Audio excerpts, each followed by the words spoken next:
Hi, Ashish. Can we start the session?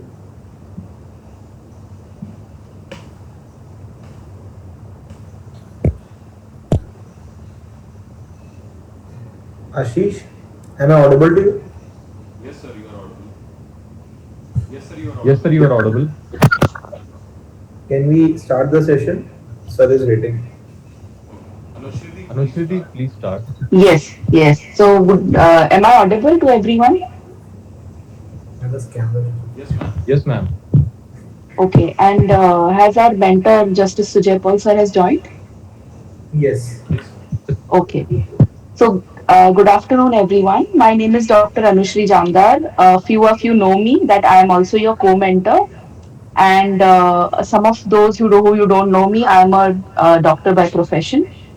So let me introduce you to someone whom I have met personally. So I'll share my personal experience also of what I have come across as the sir has come across to me, and then I'll also introduce him professionally.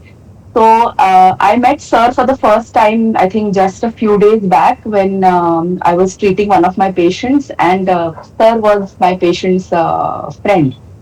And I did not initially know who he was, and he was very unassuming. So, despite his distinguished position, he was very humble, and so what it says that kindness and humility with which we treat others is also as equal and as important to learn from someone who's of that stature in that position that Sujay Paul sir is. And I was extremely happy to meet sir at that moment when I first met him. Then to introduce him professionally, Sujay Paul sir served as the 44th Chief Justice of Calcutta High Court, and he's the former Judge of High Courts of Calcutta, Telangana, Madhya Pradesh. He also served as acting Chief Justice of Calcutta and Telangana High Courts. Honorable Justice Paul is son of Jabalpur. It's him. He's from Jabalpur itself. He practiced here as an advocate and was later elevated as the judge of the Madhya Pradesh High Court. Amongst his many contributions, one most significant one is that he served as Chief Justice of West Bengal during the most troubled times when FIR exercise was in progress. He successfully brought out the state and the judiciary through the various challenges. He has always been known through his judgments. Among his various contributions, his concern towards nature and environment has remained in the forefront. Surely, the students, all of you, will benefit enormously from his vast experience and deep understanding of the law. And we welcome together Justice Sujay Paul, sir. Welcome, sir.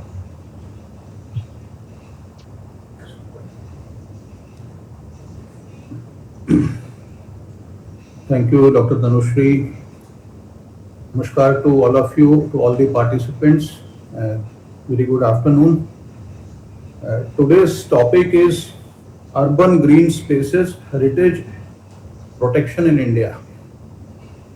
My introduction shows that basically I am from legal field, and therefore the legitimate expectation of participants may be that I'll be more talking about law. But frankly speaking, I am going to disappoint you, and I am not inclined to take you through legal provisions or constitutional provisions. Instead, I would like to take you to the natural and broader aspect of the matter and how this matter is grave and important for us to address. I am told by the organizers that the young students are taking keen interest in it, and I am going to address a very, very vibrant audience. I must congratulate the organizers for conducting this Chhatra Paryavaran Sansad 26, and it's a high time when every citizen, every young person should know what are the challenges, what are the responsibilities, and what are the way out to protect our environment.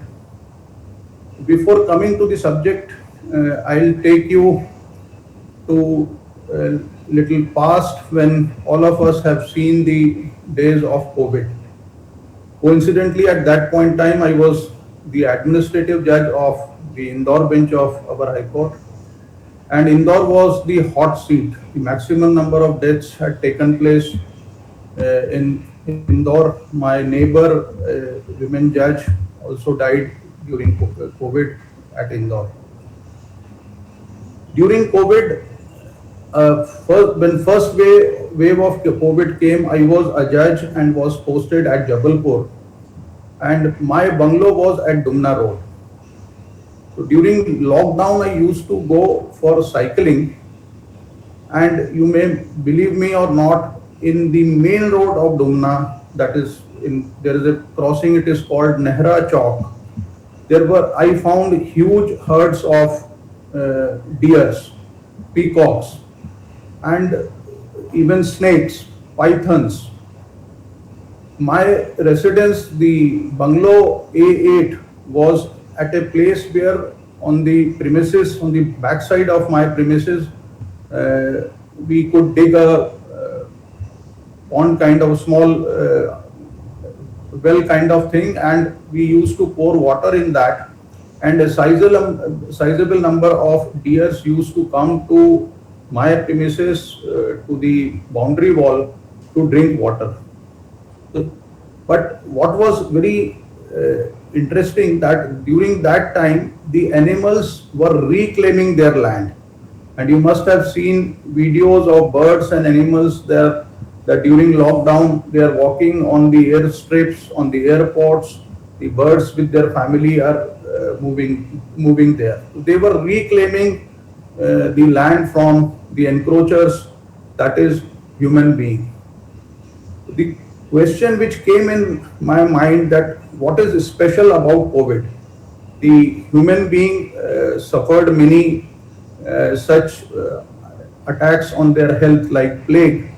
But one question was troubling me, that as to what is very peculiar about COVID. Any participant would like to address on that aspect?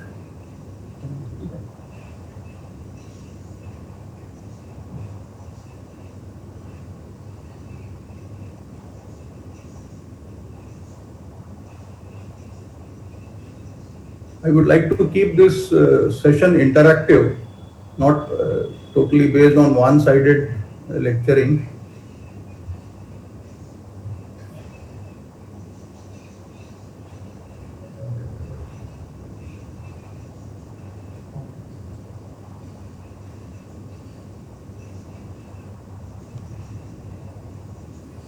Sir, I think they are being hesitant in the start. Maybe later on they will interact, sir. No, you please feel free. आप अपनी बात बिल्कुल बेबाकी से रख सकते हैं, और यहाँ कोई भी मार्किंग नहीं हो रही है, किसी को भी किसी भी किस्म के अंक नहीं दिए जा रहे हैं। तो आप लोगों ने भी कोविड का वो दौर देखा है, आपने कोई खास चीज महसूस की कि उस बीमारी में ऐसा, बीमारी जो हुई उसमें क्या था?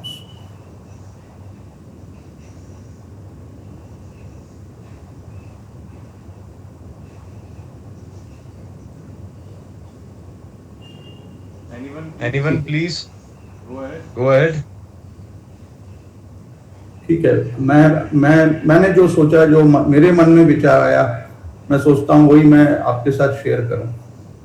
मुझे पहली चीज लगी कि ये पहली ऐसी महामारी है जो लगभग पूरी दुनिया में एक साथ आई। प्लेग आया तो पूरी दुनिया में एक साथ नहीं आया। अगर मैं गलत हूँ तो डॉक्टर अनुश्री मुझे करेक्ट कर सकती हैं, लेकिन इस जो भी बीमारियां पहले आई तो वो किसी एरिया, किसी क्षेत्र विशेष में आई, किसी देश विशेष में आई, मगर ये एक पहली महामारी थी जो सारी दुनिया में आई। दूसरा जो इसका एक विशिष्ट लक्षण था वो ये था कि इस बीमारी का असर सिर्फ और सिर्फ मनुष्यों पर पड़ा। इससे किसी किस्म के जानवरों पर, ना गाय पर, ना गधे पर, ना किसी और प्राणी पर इसका कोई असर पड़ा। तो सिर्फ ह्यूमन बीइंग्स इससे पूरी दुनिया में इफेक्ट हुए। मैं इसको एक दूसरे परिप्रेक्ष्य में लेना चाहता हूं और लेता हूं। मुझे ये लगता है कि मनुष्य समाज ने प्रकृति पर जो अनाचार किया है, जो अत्याचार किया है, ये शायद प्रकृति की ओर से एक अलार्म था, एक संदेश था मानव जाति को कि आप जिस तरह से प्रकृति के साथ अनाचार कर रहे हैं उसके बहुत घातक परिणाम हो सकते हैं। और इसलिए मैं कोविड की बीमारी को सिर्फ एक महामारी के रूप में नहीं देखता हूं, मैं ये प्रकृति का मनुष्य जाति को दिए गए एक संदेश के रूप में भी देखता हूं कि मनुष्य को प्रकृति ने ये संदेश दिया कि आप तबाही से, वृक्षों को अंधाधुंध काटने से, अपने जल स्रोतों को समाप्त करने से बाज आए और एक माकूल तरह से जिंदगी यापन करने की कोशिश करें। तो इस भूमिका के साथ मैं अपनी बात शुरू करना चाहता हूं, और इसलिए भी कि जब मैंने आपका कार्यक्रम देखा तो उसमें आपका जो सारे प्रतिभागी हैं उनका डुमना नेचर रिजर्व में भी एक नेचर वॉक उसमें प्लान किया गया है। मैं जब मध्य प्रदेश हाई कोर्ट में जज था तो संयोगवश में मध्य प्रदेश जुडिशियल एकेडमी जो हमारे यंग जजेस को ट्रेन करती है, गाइड करती है, मैं उसका चेयरमैन था। तो पहली बार हम लोगों ने ये सोचा कि हमारे यंग जजेस को भी ये मालूम होना चाहिए कि नेचर का क्या इम्पोर्टेंस है, एक एक मधुमक्खी का, एक कीट पतंगे का, एक एक छोटी सी चिड़िया का हमारे लिए क्या महत्व है। तो हमने जब जुडिशियल ऑफिसर्स के साथ इंटरेक्ट किया तो अधिकांश को ये नहीं पता था कि मनुष्य को बचाने में बाघ की भी कोई भूमिका हो सकती है, या वृक्षों को बचाने में किसी चिड़िया की भी कोई भूमिका हो सकती है। तो हम लोगों ने उन सबको ले जाकर डुमना में एक नेचर वॉक कराया, और जो जबलपुर के दक्ष कुशल जो इसके महारथी हैं उन लोगों ने उनको बताया कि एक एक कीट पतंगे का मनुष्य के लिए कितना महत्व है। तो आप क्योंकि उस अनुभव से गुजरने जा रहे हैं, मैं आपको बहुत ज्यादा उसमें नहीं ले जाना चाहता, आप उस अनुभव से खुद गुजरेंगे।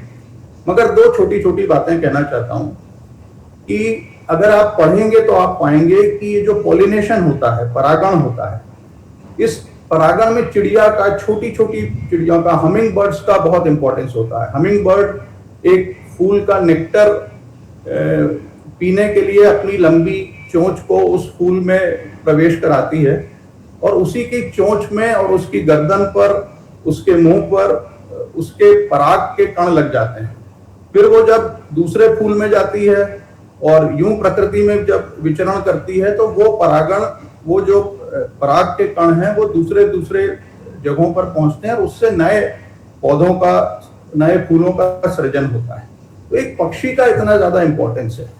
आप पढ़ेंगे तो आप पाएंगे कि कुछ ऐसे भी पेड़ हैं जिनके फलों को खाने के बाद जब वो बीज को भी पक्षी खा लेता है, और पक्षी के पेट में जो अम्ल होता है, जो एसिड होता है, उसमें पककर जब वो उसके मल के द्वारा निकलता है तो वो पका हुआ बीज जो है, वही पका हुआ बीज वृक्ष का रूप ले सकता है। अगर पक्षी उसे नहीं खाए और आप सीधे फल को तोड़ के उस बीज को कहीं पर बो देंगे तो उससे वो वृक्ष वहां से, वो पौधा वहां से नहीं उगेगा। तो प्रकृति में सबकी एक दूसरे के ऊपर निर्भरता है, और इसको मैंने बहुत करीब से देखा और समझा जब मैं अपनी कलकत्ता पदस्थापना के दौरान कलकत्ता के बोटानिकल गार्डन में 2 या 3 बार गया, जो देश का सबसे पुराना बोटानिकल गार्डन है, और उसमें एक वट वृक्ष ऐसा है जिसका जो दायरा है वो 5 एकड़ तक है। 5 एकड़ तक फैला हुआ एक वट वृक्ष है जो भारत के दूसरे नंबर के वट वृक्षों में गिना जाता है। तो ये एक बहुत इंपॉर्टेंट चीज थी जो संदेश हमको कोविड ने दिया, पर जिससे जो हमें समझने की जरूरत है कि क्या प्रकृति के इस संदेश को हम आम जनों ने, हमारे पॉलिसी मेकर्स ने, हमारे पॉलिटिशियंस ने क्या अच्छे से समझा। आज भी दुनिया अंधाधुंध कंस्ट्रक्शन में लगी हुई है, आज भी वॉर के जरिए लगातार ग्लोबल वार्मिंग बढ़ रही है, पूरी तरह से हमारे नेचुरल रिसोर्सेज का डिस्ट्रक्शन हो रहा है। इस परिदृश्य में आप लोग जो इस सब्जेक्ट पर यहाँ विचार करने बैठे हैं, ये अत्यंत ही महत्वपूर्ण है। तो आगे बढ़ने से पहले मैं आपको कुछ डेटा से गुजारना चाहता हूं, और जो फर्स्ट डेटा है वो forest and trees of Madhya Pradesh के बारे में है। आप सभी को पता होगा कि मध्य प्रदेश के जो जंगल हैं लगभग 77,000 स्क्वायर किलोमीटर ऑफ टीक, साल एंड बैम्बू फॉरेस्ट हैं जो सतपुड़ा, पेंच और पन्ना के जंगलों में फैले हुए हैं। और इन जो ये विभिन्न जंगल हैं ये कहीं ना कहीं आपस में जुड़े हुए हैं। यहाँ पर विराम लेते हुए मैं आपको एक बड़ी दिलचस्प बात बताना चाहता हूँ। एक बार कान्हा विजिट के दौरान हम लोगों की एक टाइगर एक्सपर्ट से बात हो रही थी, तो उन्होंने एक बड़ी बात जो हम लोगों को आश्चर्यजनक लगी कही, और जब बाद में हमने पढ़ा तो मुझे लगा कि उनकी बात में जरूर सब्सटेंस हो सकता है। उन्होंने ये कहा कि अगर आप भारत का पुराना नक्शा देखेंगे तो आप पाएंगे कि भारत के अधिकांश जंगल एक दूसरे से टाइगर कॉरिडोर्स के या एलिफेंट कॉरिडोर्स के रूप में जुड़े हुए थे, और इस वजह से वाइल्ड लाइफ एक जंगल से दूसरे जंगल जो है अपनी फितरत के हिसाब से ट्रैवल करती थी, और इस वजह से टाइगर भी जो है वो एक जंगल से एक कॉरिडोर को इस्तेमाल करके दूसरे जंगल में जाता था। अगर ये कॉरिडोर नष्ट होते हैं और इसकी जगह पर शहर बस जाते हैं और एक जंगल दूसरे जंगल से पूरी तरह से कट जाता है, तो उनका मत ये था कि हम सारे टाइगर कंजर्वेशन के प्रयासों के बावजूद टाइगर को नहीं बचा पाएंगे, क्योंकि वो टाइगर इनब्रीडिंग पॉपुलेशन अपनी इनब्रीडिंग से एक दिन खत्म हो जाएगी। तो ये बहुत सारे उसके व्यापक प्रभाव हैं जिसके बारे में हमको सोचना चाहिए। तो हमारे मध्य प्रदेश में, क्योंकि ये सेशन खासतौर पे मध्य प्रदेश के बारे में है, तो इसमें 11 नेशनल पार्क हैं, जिसमें से 3 जबलपुर से बहुत पास हैं, कान्हा, पेंच और सतपुड़ा, और 25.11% जियोग्राफिकल एरिया जो मध्य प्रदेश का है वो आज भी जंगलों के अधीन है। हमारा दूसरा सब्जेक्ट जो है वो अपर लेक भोपाल और हमारी वाटर बॉडीज के बारे में है। तो भोपाल का जो बड़ा तालाब है आप सबने देखा होगा, मेरा अनुमान है कि वो करीब 17 किलोमीटर तक फैला है और उसका और छोर दिखाई नहीं देता, ऐसा लगता है आप किसी समुद्र के किनारे खड़े हैं। भोपाल के लोग अपनी प्रचलित भाषा में ये कहते हैं कि ताल में ताल भोपाल का, बाकी सब तलैया। यानी ताल तो प्रदेश में एक ही है, वो भोपाल है, भोपाल का तालाब है बड़ा तालाब, बाकी तो उसके सामने तलैया है। तो आज जो आंकड़े आ रहे हैं वो बहुत चौंका देने वाले और व्यथित करने वाले हैं कि इसका 20 स्क्वायर किलोमीटर एरिया इंक्रोच हो गया है जो अपर लेक कैचमेंट का है। जो ग्रीन कवर था भोपाल का 35%, in 22 it is now reduce to 6%, और जो रामासर साइट है उसका जो प्रोटेक्टेड स्टेटस है वो खतरे में है। अगर जबलपुर की बात करें तो जबलपुर में एक समय आपको शायद नहीं पता होगा कि 51 लेक थे, 51 लेक्स, और इसका बहुत सारा श्रेय उस समय की गोंड महारानी रानी दुर्गावती को जाता है कि उन्होंने तमाम सारे लेक्स जबलपुर शहर को बनाए।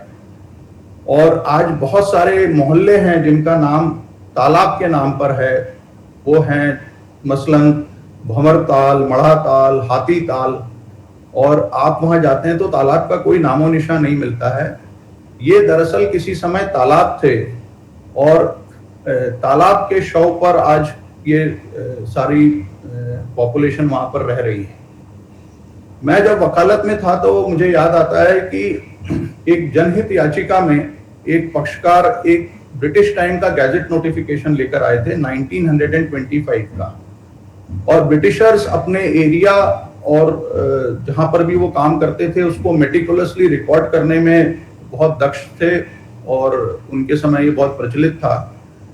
तो उस नोटिफिकेशन में ये लिखा हुआ था कि जबलपुर शहर जो है वो अमुक अमुक पहाड़ियों के बीच में बसा हुआ है, इसमें जो इतने तालाब हैं, और जब ग्रीष्म ऋतु आती है तो ग्रीष्म ऋतु में जो हवा का डायरेक्शन होता है वो अमुक दिशा से अमुक दिशा की ओर हवा चलती है, और उस समय वो जबलपुर के अमुक तालाबों के ऊपर से हवा चलती हुई नगर में प्रवेश करती है।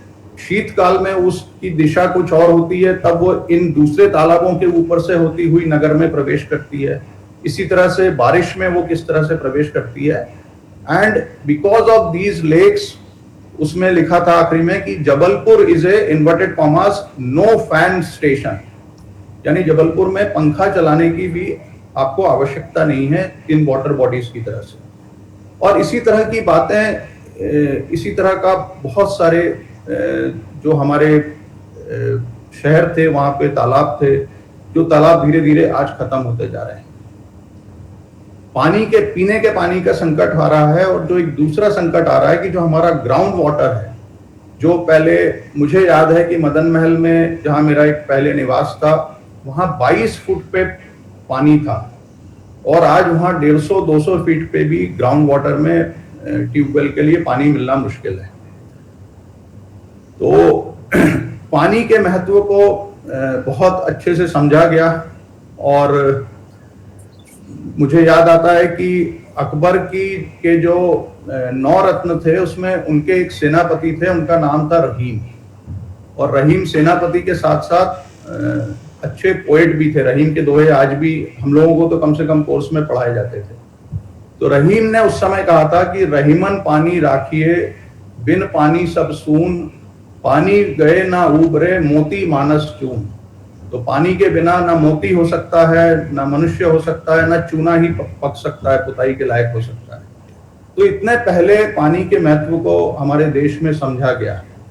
लेकिन आज धीरे धीरे जो स्थिति आ रही है, उसमें मैं उसके 2 कारण मुख्य तौर पे देखता हूं कि एक, हम में एज ए सिटीजन भारी जागरूकता की कमी है, और जो इसके विषय में कानून बनाए गए हैं उसका पालन स्वयं करने में और दूसरों से कराने में हम सभी बहुत पिछड़े हुए हैं। और दूसरा कारण यह है कि जो लॉ एनफोर्सिंग एजेंसीज हैं, उनमें पर्याप्त गंभीरता या पवित्रता की कमी है, जिसकी वजह से जो लिखा गया है कानूनों में उसका धरातल पे अमल नहीं होता। हमारे स्क्रिप्चर्स में, धार्मिक ग्रंथों में भी लगातार, ताकि लोग इसका महत्व समझें, इसको भिन्न भिन्न ढंगों से कहा गया। हमारे यहाँ पीपल की पूजा होती है, हमारे यहाँ नदियों की भी पूजा होती है। हम नदियों के सामने माँ लगाते हैं, माँ गंगा कहते हैं, माँ नर्मदा कहते हैं। तो इसके पीछे जो मूल भाव था, जो कंटेंट था, वो ये था कि हम इन नदियों को अपनी माँ की तरह रखें, उनको सहेज कर रखें, उनका उसी तरह से ध्यान दें जिस तरह हम अपनी माँ का ध्यान देते हैं। लेकिन धीरे धीरे हम उसका जो कंटेंट था उसको भूल गए और हम फॉर्म में उलझ कर रह गए। तो नतीजतन ये हुआ कि जब कोई इस तरह के त्योहार होते हैं तो हम बड़े पैमाने पे जाके वहाँ थर्मोकोल के दियों में तेल भर के नदी में बहाते हैं, और मुझे लगता है कि हम प्रकृति का और माँ नर्मदा का या जो भी वो नदी हैं उनका अहित ज्यादा करते हैं अपनी इस तरह की गतिविधि के द्वारा। हम उसमें क्विंटल से दूध बहा देते हैं, जो अंदर जलीय संरचनाएं हैं उनके जीवन के लिए संकट पैदा करते हैं। तो एक पूरे के पूरे अप्रोच के बारे में दोबारा बहुत गंभीरता से विचार करने की जरूरत है। हमारा एक और सब टॉपिक है, वो मध्य प्रदेश के नेचुरल हेरिटेज के बारे में है, जो अंडर थ्रेट है। फॉर एग्जाम्पल नर्मदा नदी। नर्मदा नदी का मैं और जो लोग जबलपुर से पुराना वास्ता रखते हैं वो याद कर सकते हैं। मुझे याद है अपने बचपन के दिन हम लोग ग्वारी घाट जाया करते थे, और हाथ में चने लेके हम नदी में अगर अपना हाथ डुबाते थे तो हमारे हाथ से मछलियां आकर वो चने खा के चली जाती थी। आज वो दृश्य हमको देखने नहीं मिलता। नदियों में पानी कहाँ से आता है? नदियों में पानी आता है जो उसकी सहायक नदियां हैं, जो दूसरे जल स्रोत हैं। और इसके अतिरिक्त जो सबसे महत्वपूर्ण चीज है वो ये है कि जो नदी के दोनों तरफ जंगल होते हैं, नदी जब बीहड़ से होकर आती है तो अगर वहां जंगल होते हैं तो उनके जड़ों से, उनकी पत्तियों से, उस भूमि से लगातार पानी रिसता रहता है, और उस पानी में औषधीय गुण भी होते हैं। तो नर्मदा को पवित्र कहा जाता है, वो इसलिए भी कहा जाता है कि उसके पानी में, गंगा के पानी में इतने औषधीय गुण थे कि वो पानी इतना पवित्र था। तो जब जंगल बड़े पैमाने पे कट रहे हैं, जब नदी के तटों को खतरा पैदा हो गया है, वैसी स्थिति में नदी का जल स्तर और नदी के देहावसान की संभावनाएं बढ़ गई हैं। और हम सब लोग इससे अपरिचित नहीं हैं कि हमारे देश में बहुत सारी नदियां थी जो आज उपलब्ध नहीं है, आज जो भारत के नक्शे में ही नहीं है। शिप्रा नदी को जीवित करने की कोशिश की गई है।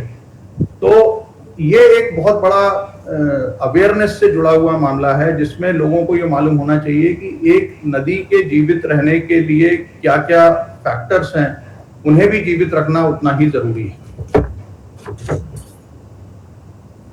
और जब हम ये नदी, पहाड़, ग्रीन स्पेसेस, एंशिएंट ट्रीज को हम खोते हैं तो हम क्या खोते हैं? हम अपने ऑक्सीजन का स्रोत खोते हैं, हम एक स्वस्थ जीवन खोते हैं, और ये कहीं ना कहीं हमारे जीने के अधिकार यानी article 21 of constitution of India से जुड़ा हुआ है। तो ये जो पुराने पेड़ हैं, जिनको बेरहमी से काट कर कई बार चौड़ी सड़कें बना दी जाती हैं, और हम भी ये सुनकर फूले नहीं समाते कि अब 4 लेन की जगह 8 लेन की सड़क बनने वाली है, मगर उस 8 लेन की सड़क की कीमत क्या है प्रकृति के वक्ष पर और हमारे भविष्य पर, ये कई बार सोचने की बात है। मैं आपको एक और रोचक बात बताना चाहता हूं कि महात्मा गांधी ने एक छोटी सी पुस्तक लिखी, हिंद स्वराज, और हिंद स्वराज में वो ये लिखते हैं, आप उनकी बात से सहमत हो सकते हैं, हम असहमत हो सकते हैं, मगर गांधी जी ने उस समय ये लिखा कि मेरा ये मानना है कि जो हमारे दुर्गम तीर्थ स्थल हैं उन्हें दुर्गम ही बने रहना चाहिए। अगर हम उनको रेलगाड़ी से और सड़क यातायात की बहुत अच्छी सुविधाओं से जोड़ देंगे तो उसमें ऐसे लोगों का आना जाना भी शुरू होगा जिनकी तीर्थ स्थल के प्रति वास्तव में कोई भक्ति नहीं है। और ये जो हमारे तीर्थ स्थल हैं, ये गांधी जी के शब्दों में पिकनिक या हनीमून सेंटर में बदल जाएंगे। तो आज जो ये बड़े पैमाने पर कई बार सड़कों का चौड़ीकरण होता है, उसमें सुप्रीम कोर्ट ने भी एक एक्सपर्ट कमेटी अपॉइंट की, और उस एक्सपर्ट कमेटी की सुप्रीम कोर्ट के सामने रिपोर्ट ये थी कि जो हिमालय का पहाड़ है, वो उस पहाड़ की आयु इतनी नहीं है कि उसके पत्थर इतने मजबूत हों, उसकी चट्टानें इतनी मजबूत हों कि उसको आप डायनामाइट से हमेशा उड़ाएं। और जब आप डायनामाइट इस्तेमाल करते हैं तो वो इलाका जिसको आप ध्वंस करने के लिए आप इस्तेमाल करते हैं, उसके अतिरिक्त वो आसपास के पहाड़ को भी पूरी तरह से हिला देता है और जर्जर कर देता है। तो उसके बाद जब वृक्ष भी कटते हैं जो उस भूमि को थामे रहते हैं, तो धीरे धीरे वो पूरी लैंडस्लाइड का खतरा पैदा होता है। और ये हम लगातार देख रहे हैं कि जहां जरा सी बारिश होती है, आजकल पहाड़ दरकने लगते हैं, झरने डरने लगते हैं, और पहाड़ का दुख पहाड़ से भी ज्यादा हो गया है। लेकिन हम कहीं ना कहीं अपनी आधुनिकता की दौड़ में इन चीजों को कई बार पर्याप्त महत्व नहीं देते। तो छात्र संसद ने इसको एक महत्वपूर्ण विषय के रूप में जोड़ा। मैं इसको देखकर मुझे बड़ी खुशी है कि इस बारे में भी सभी में अवेयरनेस आएगी। जो कुछ और आंकड़े उपलब्ध हैं उसके हिसाब से एक मोटे तौर पे हम देख सकते हैं कि बेंगलुरु में 68 to 70% फॉरेस्ट कवर जो 1970 में था वो आज कम हो गया है। भोपाल में मैंने अभी बताया कि 35% से वो 6% रह गया है। हैदराबाद में वो 400 एकर्स जो है फॉरेस्ट एरिया है, उसको कंस्ट्रक्शन के लिए इस्तेमाल किया जाने लगा है। मैं जब तेलंगाना हाई कोर्ट का एक्टिंग चीफ जस्टिस था तो वहां के एक पर्टिकुलर इलाके को सरकार ने बुलडोजर के जरिए रातों रात खाली करा के कोशिश की थी कि उसको कमर्शियल एरिया में डेवलप किया जाए। तो हमारे यहाँ भी जनहित याचिका दायर हुई और सुप्रीम कोर्ट ने भी, चीफ जस्टिस की अगुवाई वाली बेंच ने भी उसमें हस्तक्षेप किया और उसमें इंटरिम ऑर्डर पास किया। मैटर सब जुडिस है, मैं ज्यादा नहीं कहना चाहूंगा, मगर उस दौर में मैं जब हैदराबाद में पदस्थ था तो मैंने ये जरूर पाया कि बड़े पैमाने पर स्कूल और कॉलेज के विद्यार्थी, अध्यापक उन जंगलों को, उन मोर, गिरगिट और दूसरे पक्षियों को बचाने के लिए सड़क पर आए उन्होंने पुलिस से संघर्ष किया और कोशिश की कि जो हमारे शहर के फेफड़े हैं, ग्रीन स्पेसेस हैं, उनको हम किसी तरह से बचा लें। तो ये जो रिड्यूस होने का, ग्रीन कवर के रिड्यूस होने का जो परसेंटेज है, वो वाकई मैं भयावह कहना चाहूंगा कि वो भयावह है। अब नेक्स्ट टॉपिक जो है हमारा, वो वाटर ट्रेजर जो रिस्क पर है उसके बारे में है। उसके कुछ ग्लैरिंग डेटा मैं आपको देना चाहता हूं। जैसे भोज वेटलैंड है, तो रामासार साइट जो है उसमें जो 40 to 50% भोपाल को पीने का पानी उपलब्ध कराती है। 1.8 मिलियन रेसिडेंट्स को उससे फायदा मिलता है। इसका 20 किलोमीटर पोर्शन जो है ऑलरेडी एनक्रोच हो चुका है। इसमें 35 से ज्यादा सीवेज ड्रेन्स आ रहे हैं जो पूरे पानी को पोल्यूट कर रहे हैं।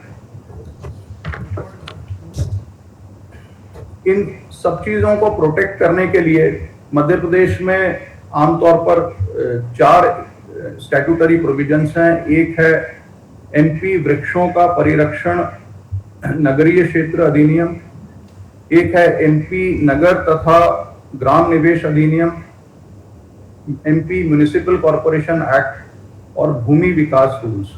तो इनके तहत डेवलपमेंट प्लान कैसे होना चाहिए, इनके तहत वृक्ष कब काटे जा सकते हैं, किसकी अनुमति लेने की आवश्यकता है, उसकी प्रक्रिया क्या है, ये सारा बहुत विस्तार में बताया गया है। लेकिन जैसा मैंने कहा कि कानूनी प्रावधान की उपलब्धता पर्याप्त नहीं है। उन कानूनी प्रावधानों को अमल में कैसे लाया जाए, ये हमारे सामने सबसे बड़ा यक्ष प्रश्न है। तो इसके मोटे तौर पर 6 कारण हैं क्यों ये लॉ काम नहीं करते हैं। पहला काम यह है कि इसमें जो पेनल्टीज लगाई गई हैं, वो पेनल्टीज बहुत पहले के मापदंडों के हिसाब से लगाई गई हैं, जो अपने आप में बहुत कमजोर हैं, दुर्बल हैं। तो उन पेनल्टीज को भी रिविजिट करने की जरूरत है लॉ मेकर्स द्वारा। दूसरा जो है बहुत इंपॉर्टेंट है कि पेड़ कट रहे हैं, अगर वृक्ष कट रहे हैं तो कितने वृक्ष कटे, कब कटे, ये जानने के लिए हमारे पास एक ट्री इन्वेंट्री होना चाहिए। और उस ट्री इन्वेंट्री को भी इस तरह से बनाया जाना चाहिए कि उसमें कितने पुराने वृक्ष हैं, कितने वर्ष पुराने वृक्ष हैं, उनका भी, उनकी आयु का भी उसमें जिक्र हो। और सुप्रीम कोर्ट ने अपने एक फैसले में ये उम्मीद भी की थी कि इस तरह की ट्री इन्वेंट्री बनाई जाए, उसको भी अमल में लाने की जरूरत है। मध्य प्रदेश में कोई हेरिटेज ट्री मानकर उसको प्रोटेक्शन करने का कोई प्रावधान नहीं है या बहुत ही दुर्बल है। जो कंपेंसेटरी प्लांटेशन है वो प्रॉपरली मॉनिटर नहीं होता। यदि अगर कोई किसी जगह पर पेड़ काटता है हाईवे बनाने के लिए, तो उसके कॉन्ट्रैक्ट में ये लिखा होता है कि इसकी जगह पे उसको इतने सारे और पेड़ पौधे लगाने होंगे। लेकिन क्या वो वास्तव में लगाए जा रहे हैं? अगर लगाए जा रहे हैं तो क्या उनका पूरी तरह से उनको सुरक्षा मिल रही है, उनको पानी मिल रहा है कि वो ग्रो कर सकें? ये अकाउंटेबिलिटी कम है। 5वां मुख्य कारण है कि कोई पर्सनल अकाउंटेबिलिटी नहीं है। अगर हमारे कानून ब्रीच होते हैं, वो किसी कारण से कॉम्प्रोमाइज होते हैं, कॉन्ट्रैक्ट की कंडीशंस का पालन नहीं होता है, तो जो ऑफिसर या कॉन्ट्रैक्टर है वो उसकी कोई पर्सनल अकाउंटेबिलिटी तय नहीं होती है। और इसी वजह से जो हमारे ग्रीन स्पेसेस हैं बहुत तेजी से विलुप्त हो रहे हैं। इसमें जो कुछ मुख्य जजमेंट्स हैं, 5 सुप्रीम कोर्ट के जजमेंट्स हैं, ये पीपीटी अनुज हम शेयर कर लेंगे सबके साथ। तो ये मैं उनको रिपीट नहीं कर रहा हूँ, ये 5 जजमेंट्स हैं, वो आप देख सकते हैं जिनकी रुचि हो कि ये जजमेंट्स किस बारे में है। अब एक बड़ा इंटरेस्टिंग क्वेश्चन है कि आखिर एक पेड़ की क्या लागत निकाली जानी चाहिए। हम उस पर पेनल्टी की बात करते हैं या हम उस पर कंपनसेशन की बात करते हैं जब किसी पेड़ को काटा जाए। तो इसमें एक कोर्ट अप्रूव्ड फॉर्मूला है, और कोर्ट अप्रूव्ड फॉर्मूला ये है कि value of a tree is ₹74,500 into the age of the trees in terms of years. तो इस तरह से अगर देखेंगे तो एक 100 ईयर्स ओल्ड ट्री की कीमत करीब 220 करोड़ रुपीस की होगी। तो ये इस तरह का अगर इंडेक्सिंग की जाए पेड़ों की और उसके आधार पर अगर पेड़ों को बचाने की रक्षा की जाए, पेनल्टीज उन टर्म्स पे लगाई जाए, तो बहुत हद तक ये जो विनाश है उसको हम रोक सकते हैं। मेरी जो अगली स्लाइड्स हैं वो अक्रॉस इंडिया जो बेस्ट प्रैक्टिस के बारे में है, उसको मैं पढ़ नहीं रहा हूँ, रिपीट नहीं कर रहा हूँ। We will share the PPT with you. इसी तरह से जो वर्ल्ड की जो बेस्ट प्रैक्टिसेस हैं इंटरनेशनल लेवल पर, उसको भी हम लोगों ने रिप्रोड्यूस किया है कि ये भी एक हमारा मॉडल हो सकता है। और लास्टली हमने ये कहा है कि हमारी एक स्टैट्यूटरी ट्री इन्वेंट्री होना चाहिए जिसमें का एक कानूनी आधार हो, और heritage tree and urban green area हो, एज लिंक्ड कंपनसेटरी रेगुलेशन हो, प्लांटेशन का मैकेनिज्म हो, पर्सनल अकाउंटेबिलिटी फॉर ऑफिशियल्स हो, एंड जिस भी चीज का नुकसान हुआ है उसका रेस्टोरेशन करने का हमारा एक मैकेनिज्म हो। तो in nutshell to sum up मैं कहना चाहूंगा कि नीति बनाने से कुछ नहीं होगा, सिर्फ नीति बनाने से कुछ नहीं होगा, हमको नीति के साथ साथ नियत भी पैदा करनी पड़ेगी। और ये नियत ना केवल एक कॉमन सिटीजन में, हमारे पॉलिसी मेकर्स में, हमारे पॉलिटिशियंस में, क्योंकि पेड़ों से निकले हुए ऑक्सीजन पर किसी का एकाधिकार नहीं है। वो ऑक्सीजन हम सबकी, हर जनरेशन का उस पर बराबर का अधिकार है। तो इसलिए मैं कहना चाहूंगा कि हम सबको एक इटर्नल विजिलेंस पैदा करने की जरूरत है अपने भीतर। ये जो फ्रेज है ये एक प्रसिद्ध कानूनविद नानी पालकीवाला ने कॉइन किया था, और उन्होंने ये कहा था कि हर सिटीजन में एक इटर्नल विजिलेंस होना चाहिए। हमको हमारी पहले की पीढ़ी ने अगर संविधान दिया है, हमारी पहले की पीढ़ी ने हमको स्वतंत्रता दी है संघर्ष करके, तो वो स्वतंत्रता हमारी धमनियों में, हमारी शिराओं में ऐसे ही अक्षुण्ण नहीं रहेगी जब तक उसको अक्षुण्ण रखने के लिए हम प्रयास नहीं करेंगे और हम उसको और बेहतर बनाने के लिए प्रयास नहीं करेंगे। तो ये सिर्फ इसलिए नहीं कि वो हमारी ब्लड स्ट्रीम में है, वो बनी रहेगी। और इसीलिए ये भी कहा गया, गांधी जी ने ये भी कहा कि नेचर ने हमको जो दिया वो हमारी नीड के लिए पर्याप्त है, पर हमारी ग्रीड के लिए बहुत कम है। तो हमको नीड और ग्रीड का क्या फर्क है, उसको भी हमको समझना पड़ेगा। एक दार्शनिक को मैं पढ़ रहा था, आध्यात्मिक दार्शनिक को, वो ये कह रहे थे कि हम सभी को कोर्स में ये पढ़ाते हैं कि हम ऑक्सीजन लेते हैं और कार्बन डाइऑक्साइड छोड़ते हैं। हमारे द्वारा छोड़ी गई कार्बन डाइऑक्साइड को वृक्ष ले लेते हैं और वो उसको ऑक्सीजन में बदलकर हमको दे देते हैं। तो इसको जितने दिनों तक हम थ्योरेटिकल लेवल पर समझते रहेंगे तब तक इससे कोई बात नहीं बनेगी। जब तक इसको हम एक्सपीरियंशियल लेवल पर नहीं समझ पाएंगे, अनुभव के स्तर पे नहीं समझ पाएंगे कि हमारे अहाते में जो वृक्ष लगा है, आज हमारे जीवित रहने की शर्त यह है कि इस तरह के वृक्ष बने रहें। वो जो ऑक्सीजन का उत्सर्जन करते हैं उसी को लेकर हम जीवित रहते हैं। जब वृक्षों से हमारा इस तरह का जुड़ाव हो जाएगा तो जरूर हम उसको बचाने के लिए और भी गंभीर प्रयास करेंगे। तो मैं आशा करता हूं कि आप सारे लोग जो भारत के सजग नागरिक हैं या बनने जा रहे हैं, वो अनुभव के स्तर पे इसको महसूस करेंगे, इसको आगे बढ़ेंगे और इस विषय पर सोचेंगे। तो किसी कवि ने ये कहा था कि मरने के बाद आदमी कुछ नहीं सोचता, मरने के बाद आदमी कुछ नहीं सोचता, मरने के बाद आदमी कुछ नहीं बोलता, और कुछ नहीं सोचने और कुछ नहीं बोलने पर आदमी मर जाता है। मुझे उम्मीद है हम सब लोग जो सिटीजन हैं या होने वाले हैं वो इस विषय में सोचेंगे, और ये सिर्फ हमारे लिए एक थ्योरेटिकल एक्सरसाइज नहीं होगी, हम इसको जीवन में और देश में उतारने की कोशिश करेंगे। Thank you.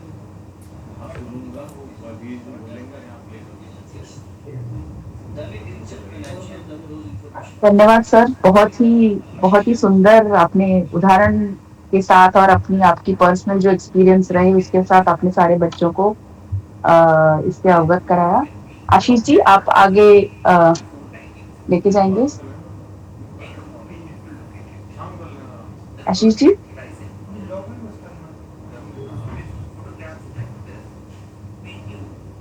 any students has any questions, they may and feel free to ask.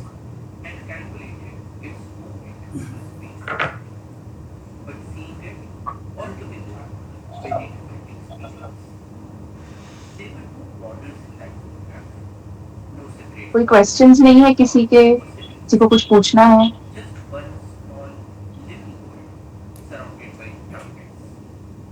आप मैसेज बॉक्स में टाइप भी कर सकते हैं.